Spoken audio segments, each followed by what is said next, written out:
Daniel chapter 2 verses 36 through 39.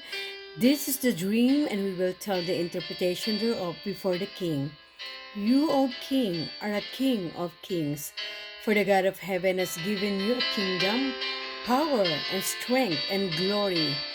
And wheresoever the children of men dwell, the beast of the field and the fowl of the heaven has he given into thine hand, and has made you ruler over them all.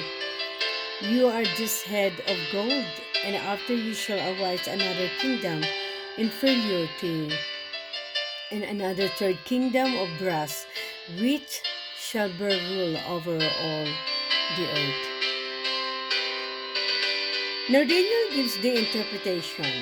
He starts by telling the king that he is a king of kings, but also reminds him that it is the God of heaven that gave to him this kingdom and power, strength and glory, so as to not allow the king any pride of self-glory in the matter, but remind him of the true God.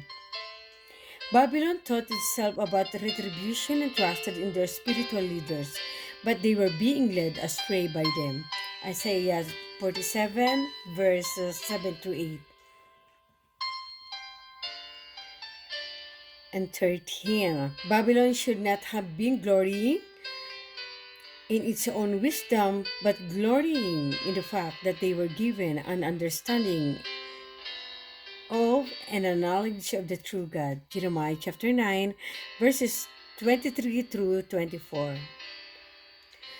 Verse 38 tells us a little of how great his dominion was and to the extent of what he ruled over. Daniel now reveals to us and to Nebuchadnezzar that he is the head of gold. Babylon ruled the world from 606 BC to 538 BC. Here is a little information on the magnificence of Babylon. It was a perfect square 60 miles, slash 98.4 kilometers in circumference, 15 miles slash 24.6 kilometers each side, with the walls reaching a height of 350 feet, slash 106.68 miles and 87 feet, 26.52 miles thick. It has a moat around the wall of equal cubic capacity with the wall itself.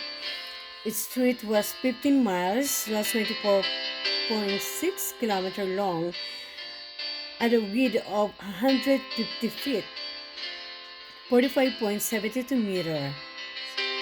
Also a river of 30 miles, 49.2 kilometers run through the center of the city with river walls to match and 50 gates of solid brass. Its hanging gardens that went terrace after terrace till they matched the height of the outside walls, and the list goes on. The Bible describes it as the glory of kingdoms, the beauty of the Chaldees, excellency. Isaiah chapter 13 verse 19. Truly this was a fit capital of the kingdom of Babylon. We shall learn more of this kingdom in future prophecies. After the Babylonian kingdom, there was to arise another kingdom inferior to it. As silver is inferior to gold, but stronger.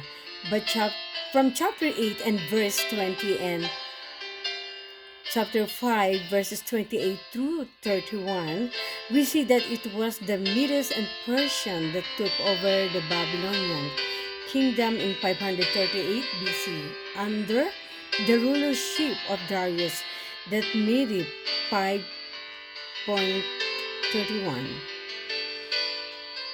They were inferior in wealth, luxury, and magnificence, not in power or in the extent of the kingdom, for they were mightier and ruled over a larger area than Babylon. We shall learn of this conquest in chapter 5. Medo-Persia ruled from 538 BC to 331 BC. Another third kingdom, the belly and tithe of brass, was to arise after the Medo-Persia kingdom. This kingdom was the Grecian Empire, as stated in chapter 8, verses 20 through 21.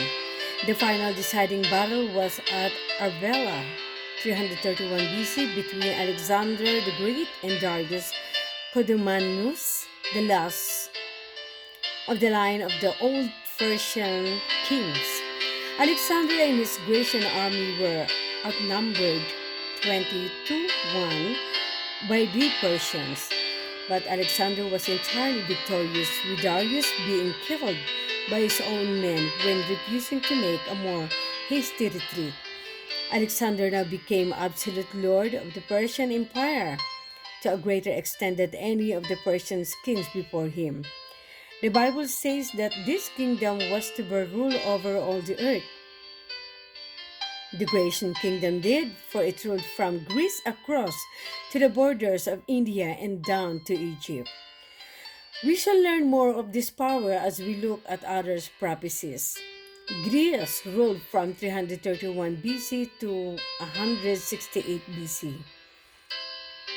In Daniel chapter 2 verse 40, "And the fourth kingdom shall be strong as iron, for as much as iron breaketh in pieces and subdueth all things.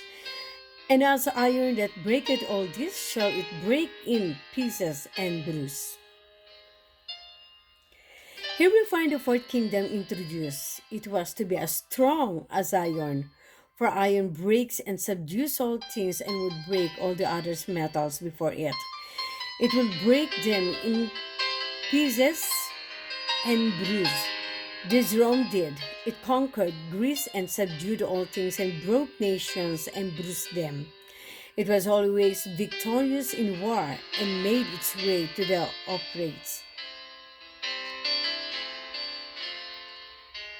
The Danube, the Rhine, and the ocean. The nation fell and were broken by the iron monarchy of Rome.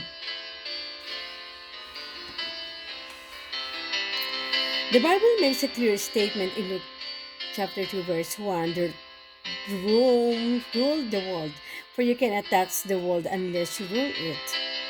In its height, it ruled the whole south of Europe, France, England, the greater part of the Netherlands, Switzerland, and the south of Germany, Hungary, Turkey, Greece, and parts of Asia and Africa. Rome ruled from 168 BC to 476 AD. We will see more of Rome later in the book of Daniel.